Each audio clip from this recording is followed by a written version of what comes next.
New developments tonight as a facility has cut down emissions of a gas that could cause cancer. These are pictures of the new devices in the ACS facility in Fort Myers that drastically cut down the release of ethylene oxide into the air. We learned that both these scrubbers were installed on Friday. Florida DEP inspected the facility, saying everything is up to code now and that everything is operational. Wake News reporter Claire Galt joins us live in Fort Myers. Claire, bottom line, does the cancer risk still remain?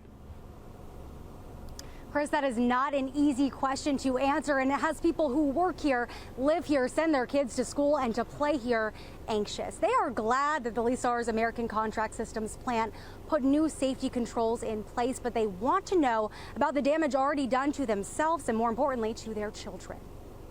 Cindy Banier has spent the last 3 weeks terrified that she and her children will develop cancer.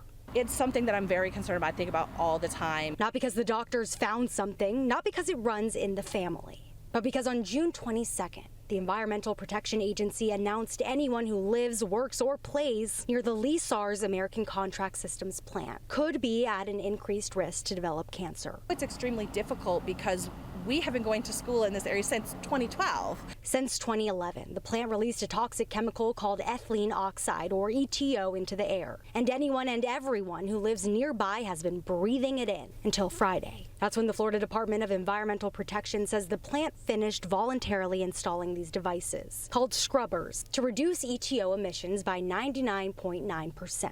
I'm very happy that the building or the factory is doing what they need to do to move forward and protect the community, but I'm concerned about what happens to those of us who may have been affected before that. Lee-Sar's American Contract Systems is located along a Demo Lane in Fort Myers. That's east of Metro Parkway and south of Page Field. Nearby is Fort Myers Montessori, where Banier's children go, and Evangelical Christian School, where Amanda Hawkins sends her kids.